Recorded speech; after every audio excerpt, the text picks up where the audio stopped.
Welcome to the Earthkeepers podcast. This podcast is for people who seek new and better ways to love and care for the earth. It's a podcast for anyone who is deeply concerned about the harm being done to the environment on a local and global level. It's a podcast that builds community and connection between people of like heart and mind, people who believe that earth care should be integrated into every aspect of life, and for many in the Earthkeepers community, that includes our spiritual lives. In this episode, we launch Season 4 of the podcast. The last 3 years have been an amazing time of growth for us, both in terms of expansion of the Earthkeepers community around the world, but also in terms of establishing the ethos and vision of the podcast as a whole. In this brief episode, I sit down with our executive producer, James Amadon. Together, we share a bit about lessons learned in Season 3 and look ahead to new challenges in Season 4. Welcome, friends, to the Earthkeepers podcast. James, as always, it's great to be with you. Good to be with you too, Forrest. Happy New Year. Happy New Year to you, and happy 4th season of Earthkeepers. Yeah, here we go. Well, it's the new year. This is our time for looking back to see where we've been and looking ahead with aspirations and hopes for the new season. But I wonder if you could talk about Circlewood a bit. Talk about maybe some of the most exciting things that have happened in the last year and maybe even where we're going, what you're hoping for. Thank you. Yeah, I'm excited to talk about the podcast, but it's nice to pause and recognize that Earthkeepers is part of Circlewood, and there's been a lot going on in the greater world of Circlewood. Last year saw me personally and my family and I, we moved to Camino Island to help our main project, Circlewood Village, move forward a little bit faster. And that's been really exciting. It's been exciting to see our media work grow. The Earthkeepers podcast, as you know, continues to get new listeners and interesting guests, and I know I have benefited from it. Also, our work with the Ecological Disciple, our online journal, continues to get new subscribers and readers, and I love the writing that's coming out of that. And as you know, as you and I work on our educational programming for Circlewood, it's exciting to see new partners emerge from institutions like churches and camps and colleges, places that are looking for the perspective that we're bringing, and that's really exciting to see what's going to develop. In terms of the village, actually, out here on Camino Island, it's been awesome to round out our development team with some really, really talented people, and to see 8 months of work come to fruition in the being awarded a grant from the Murdoch Foundation for $229,000 to help us with our first project. What's that project? That will be the completion of our first building, enabling on-site programming and give people a real sense of the innovative work that we're going to be doing out there, both architecturally in terms of what the buildings will look like, but especially bringing people out to a place that can really foster the kind of transformational perspectives that we need and send people out to bring that to their own communities. Really excited to launch that in the coming year. Well, now I'd love to hear about Earthkeepers, in more particular, how you saw the last year and what lies ahead of us. Yeah, it's been an amazing year. I mean, I love the fact that we're growing, that we're increasing listenership. I really love the fact that people are joining us from all over the world. Yes. This isn't just a North American concern.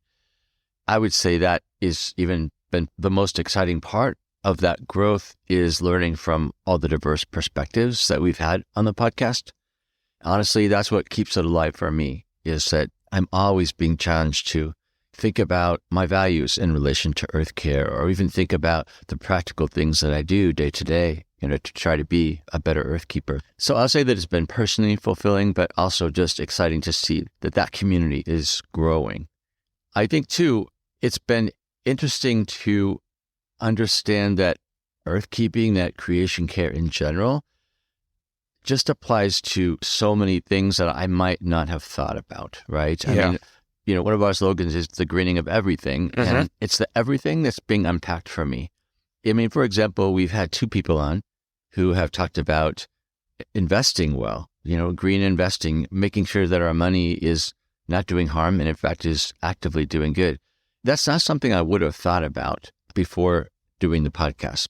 But it's those kinds of things that are stretching me. And I think that's the appeal. That's why we're growing, is that people are pretty hungry to understand all the ways that earthkeeping can be expressed in our daily lives and in our value systems. Yeah, and I just want to say, Forrest, that your curiosity and your interest in bringing that to your own life is helpful in bringing it to us when we listen.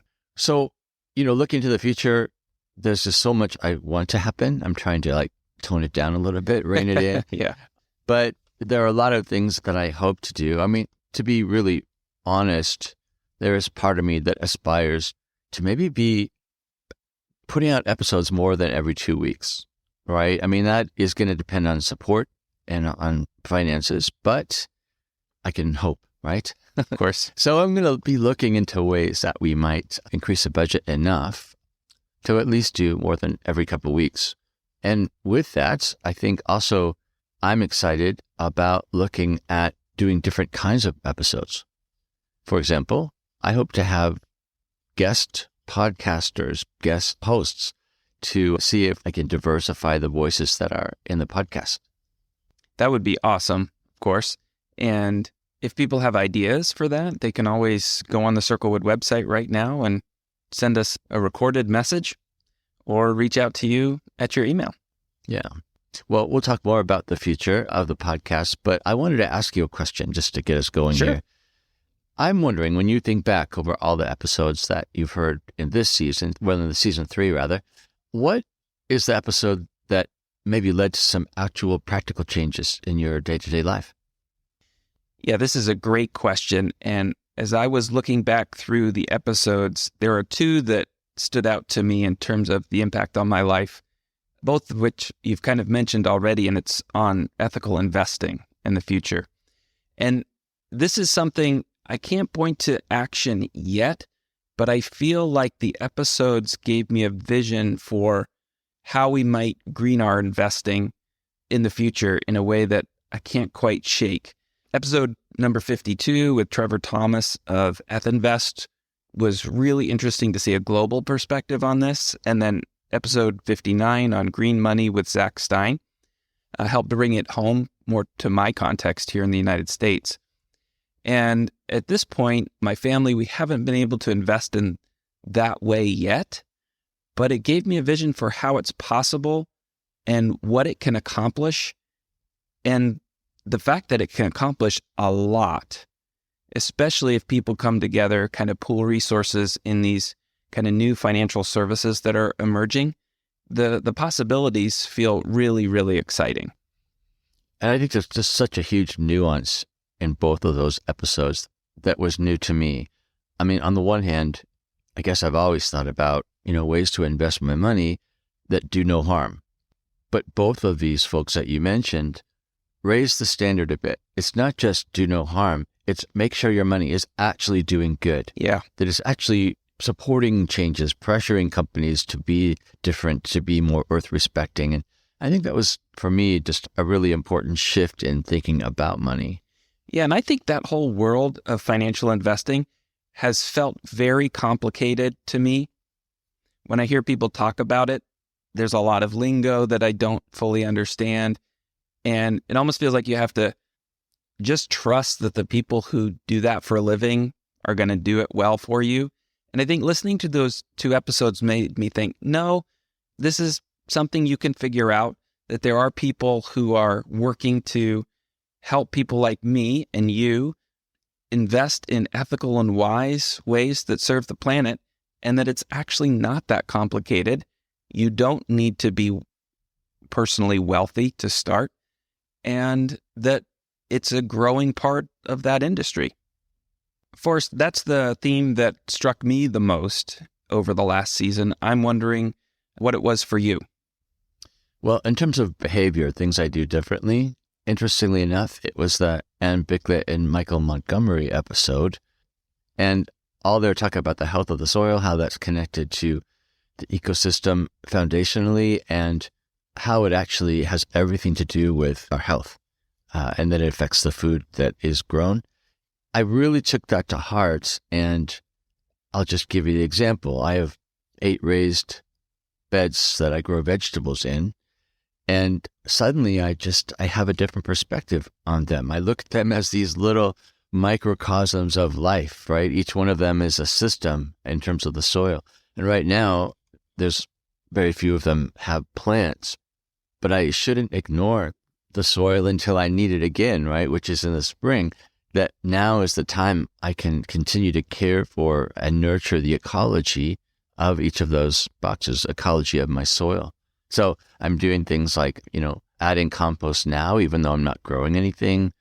I'm planting what's called cover crops, right? So you can plant these crops that grow over the winter, but then just improve the soil because they fix nitrogen into the soil, and then just plow those under in the spring. So I'm excited to keep on learning about the soil. It's easy to ignore the soil because, you don't see it or think about it in terms of a foundation for the ecosystem, but I'm beginning to do that. Tied to that, I'll say, is all that we've learned about fungus, right? Yeah. And mycorrhizal fungal networks and what they do for connecting plants and connecting trees. And it's just been so fascinating. It's like you're learning about a magical world that I just haven't known about. But I think part of what I've been inspired to do is to think about growing mushrooms. So I failed in my very first attempt, but I just checked my mushroom growing bin and it's growing mushrooms. Yay. Seven of them so far, that about 1 inch high. But I'm really doing this as an experiment, but I can imagine continuing to do that. So it's exciting. I'm learning so much. That's great. And I can relate to all the soil stuff, having moved to a new home that has several raised garden beds and realizing there are a few places where the soil is not great. And I've just been piling on organic material for over the winter, even stopping by the local coffee shop that puts out their used grounds. And I've had several pickups of that just to give those little critters something to eat on and build that healthy soil and make it as diverse and interesting and able to retain water and nutrients and all that kind of stuff. And just knowing that there is a whole world just underneath the surface that we can help build and nurture. It's pretty exciting. Yeah. Well, let me ask another question. Okay. In terms of how your perspective has been challenged, what is an episode or two that really has changed the way you think about earthkeeping in general? Yeah, I'm glad you said or two because I actually have three. I just love the mix of guests we have, that some focus on the practical and give us things we can do, and others are really addressing the underlying thinking behind how we live or what we believe. And there are three that stand out to me that keep living in my mind and helping challenge my perspective. The first is episode number 56 on Ukrainian identity, with our guest Tanya from the Ukraine, talking about the impact of war and the connection with the Ukrainian people to the land. And I think that's just helped me keep that conflict before me. And I think in a small way, moving to a new place and with the upheaval that has caused my life, which can't be compared to going through war, but it's been interesting to see that the energy that I usually would put towards earthkeeping and what's the next idea to help, our home or our lives be a bit more sustainable, that kind of gets set aside because there are maybe more pressing things as you just try to settle into a new place. So I just been thinking about how war just is destructive on so many levels, including just a halt on all this progress that could be made towards more healthy living. People in Ukraine who want to do that just can't. And, just helps, I think, keep that conflict too before me when I pray and think about people whose struggles are far beyond mine. That's one, I think, that's been important, and I really appreciate that one. The second one is episode 58 with Joel Pontius. His description of an experience of hunting really was gripping because I'm not a hunter, and hunting for sport is something I wonder whether or not it's the most ethical thing to do. That's not what Joel is describing, but I think he gives us in that episode a really helpful description of what actually goes into taking the life of an animal. And we need to face those and think about the ethical implications of what we eat and how we procure our food. And that episode and just kind of sticks with me in that way. And then the third one is episode number 60, which is called Courage to Face the Truth with Timothy Beale, and looking at his book, which is in some ways a pessimistic look or a realistic look about perhaps where we're headed in terms of the state of the planet, and what if, kind of an imaginative work of what if things just continue to spiral downwards. How then shall we live? And while I remain hopeful and believe that a whole host of different futures are possible, I think it is important to at least work through worst case scenarios and think through, what happens if things continue to get worse. Not a fun one to think about, but also he ends that episode talking about hope, even in the midst of really, really difficult times. How about you, Forrest? Well, you kind of made the case for Timothy Beale for me, because that for me was the one that I think had the most profound impact. I will say, in a way, it was a freeing episode. Freeing because, and this is hard to explain, I'm not sure I have words for it, but the fact is, when you hear about the problems of the world and the trajectory that we're on in terms of climate damage, it is really, really hard to be optimistic. It's hard to be hopeful. And I do feel like in some environmental circles, there's a pressure to be optimistic, right? It's like, you have to be optimistic if you're actually going to get anything done, and you've got to believe in the future if you're going to work for the future. And that's all great. But the fact is, there's part of me that wants to be afraid and wants to be sad about where we're going, especially when I think about my daughter's generation and what they're going to be having to face in the future.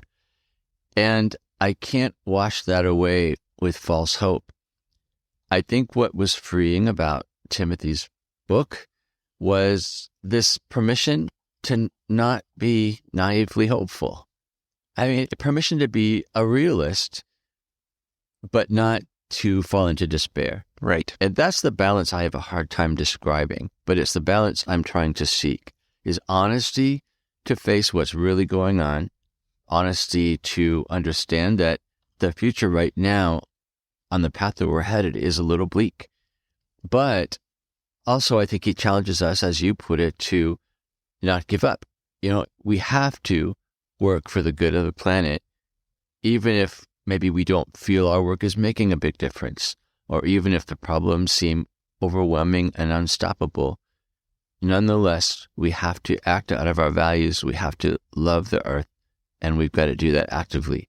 And so it's that line I'm now trying to balance right now. I just don't quite know how to do that, but I feel like he's given me a good paradigm to start asking those questions, is how do I do both?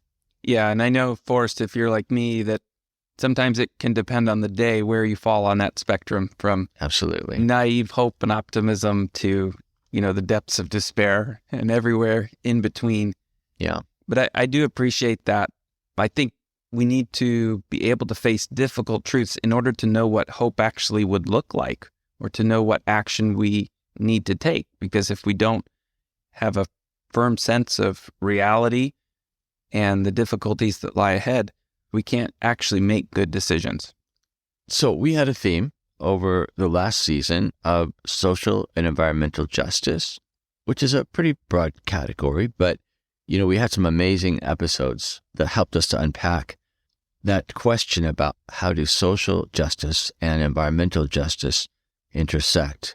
And I found that some of the people who came on the podcast were just really profound and challenging, and yet generous and kind in not expressing the anger, the justified anger that some of them felt about injustice. But I'm wondering, how do you think that the environmental and social justice theme played out over the last season? I think it was really helpful to hear from people who are actively working on this in their communities. I'm thinking of the people at Yes Farm here in Seattle who are focused on helping Black people connect to the land in an urban environment.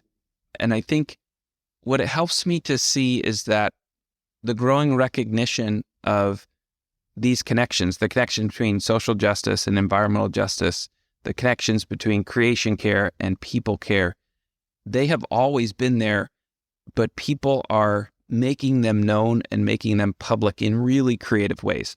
So I think our guests who highlighted that theme, I really honor them for the work that they're doing and helping those of us who maybe don't have the eyes to see just as clearly begin to see that and ask, how do I incorporate that in my life? How do I incorporate that in my work? So while we may discover new themes for the podcast, I think that's one that's going to live on in my life and in the work of Circlewood. Forrest, you were the one who went out and found these great guests and put together that theme. How has it impacted you? I think it's been actually quite encouraging. And one of the dynamics of finding guests is getting referrals from other people. So as people hear about the podcast, even from guests, they will say, oh, I know someone you have to talk to, right? And that was happening in this realm of social and environmental justice as a theme. Like everyone had suggestions about who I should really talk to next. And so I got a lot of recommendations that I just couldn't follow up. So we're not going to drop the theme. We'll absolutely have episodes that focus on social and environmental justice in this season. But looking back, I think an example of one of those referrals, which turned out to be amazing, was Matthews Malata, Yes, who is an African environmental journalist. And I thought that his point about the global South paying a much higher price than the North for problems that they didn't cause, I thought that was actually really both an important truth to hear, but I love the way he presented it. Again, it wasn't condemning, it wasn't angry, it was just speaking truth, right? And being willing to confront all the listeners on the podcast who maybe are part of the problem, who are in those nations which tend to be causing greater damage to the planet because of our lifestyle. Yeah. And, the great thing about these podcast episodes is they just live. They just are there so people can go back to them. Or if you've just discovered the Earthkeepers podcast, you can look back and discover some of these episodes. Also, what's great is they introduce you to these people and then you can follow their work elsewhere. I know I follow Matthews Malata on Twitter, and his work is ongoing as a journalist, sort of uncovering destructive things and highlighting positive things. And it just helps keep my life connected to his and keeps mine in perspective as well. Another person who has this capacity to talk about injustice, but in a way that's not condemning, that's maybe more invitational, is our friend Randy Woodley. Yes. We have him on the podcast a lot because we resonate so much with his way of challenging us to face truth. And, the very latest episode was, I thought, very powerful. We talked about one of his new books, but it really struck me yet again that while he talks about injustice for Native peoples in the U.S., he does it in a way that doesn't exclude us as non-natives from being part of the solution and dreaming of different ways of being. He's really good at emphasizing the importance of diversity of perspective, that we need diversity of perspective in order to see a hopeful future. But he's one who has been inviting non-native people into maybe more of a way of living with indigenous sensibility and talking about how, we can also support works of justice for Native people, especially around, issues of agriculture and land use and land ownership. Yeah, I love the way he talks about healing, presents a picture of shalom, and says that basically we all need to be together to create mutual healing. And I know that must be a hard thing for him sometimes, but it's an open invitation to folks like you and me to engage on a really deep level. And, we've referred to Randy kind of as our guide. And I think for those who didn't hear the last episode, go back and listen and you'll understand why. Well, now that we've looked back a little bit, our listeners may be curious as to where we're heading. Are there themes that are emerging for season 4? Yeah, absolutely. I think everyone knows because of my comments in the podcast that I have a real concern for younger generations and how they deal with, current problems, but how they face the future as well. And that, I think, is going to be an important theme for season 4. And when I say young people, I have to be careful to define that. I think it's really anyone in their maybe early 40s even or below, but that would include millennials, Gen Z, and I just learned that the latest generation's name is Gen Alpha. I should have known this. Apparently everyone else does, but I didn't know that. Okay, good. Yeah.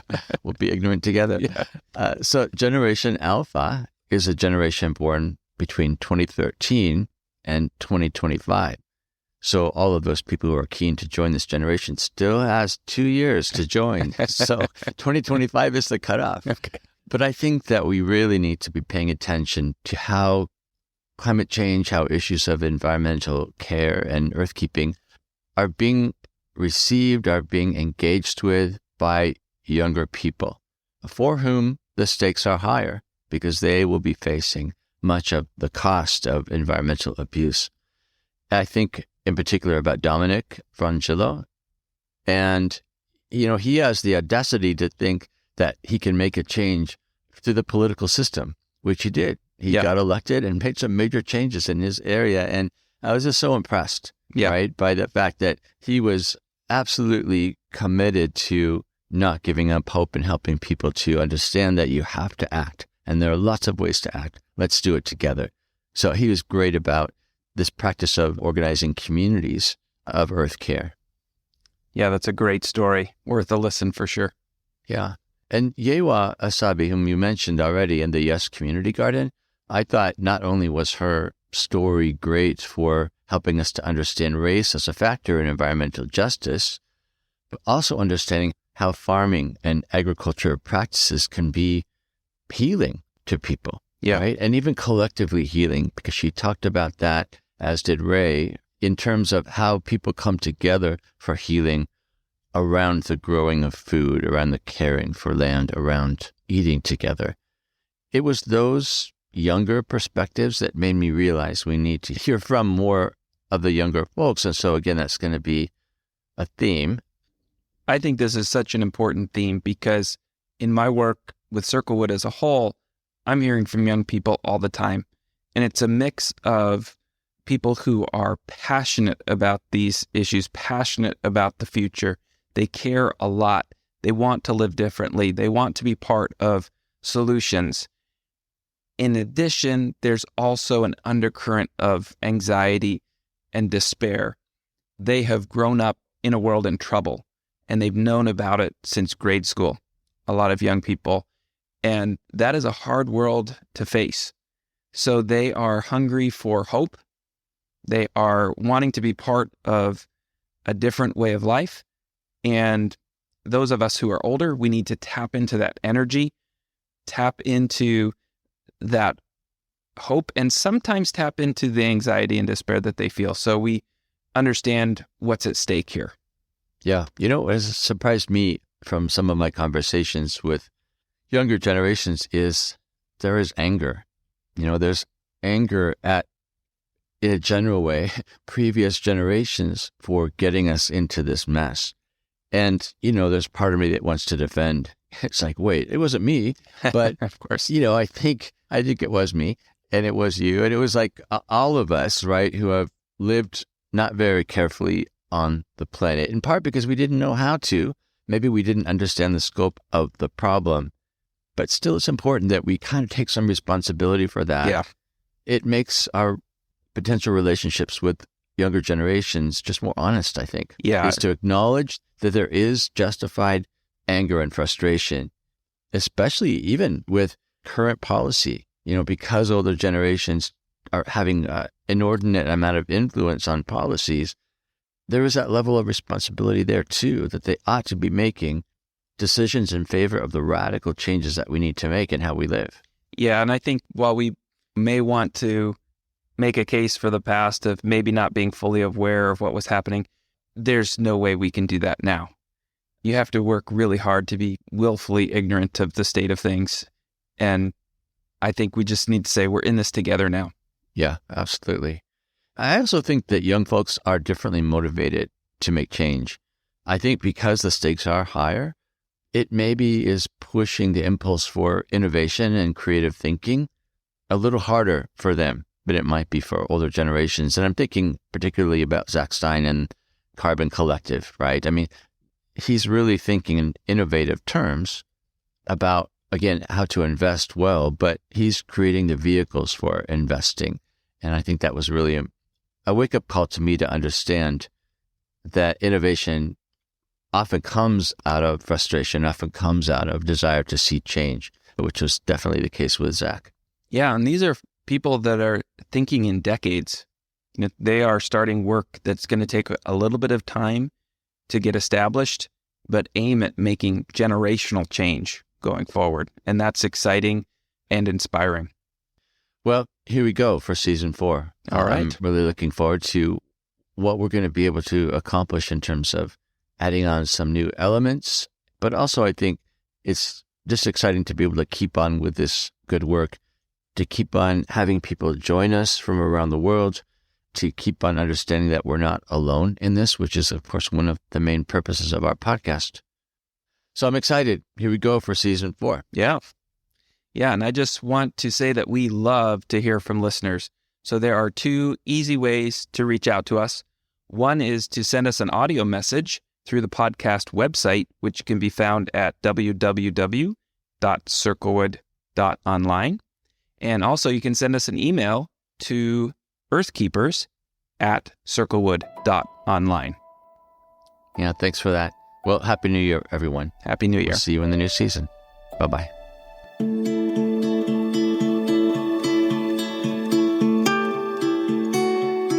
If you appreciate this podcast and want to help us expand its global reach, please show your support by subscribing. Just go to whatever platform you listen to podcasts on and hit the subscribe or follow button for the Earthkeepers podcast. I'm Forrest Tinsley, your podcast host. Our executive producer is James Amadon. Our producer is Dave Wolfers. Timothy Connor is our editor, and Forrest Reed is the creator of our original music. Our research assistant is Rochelle Nordman, and Jesselyn Gentry is our social media director. Thank you, friends, for listening, and please join us for our next conversation on the Earthkeepers podcast.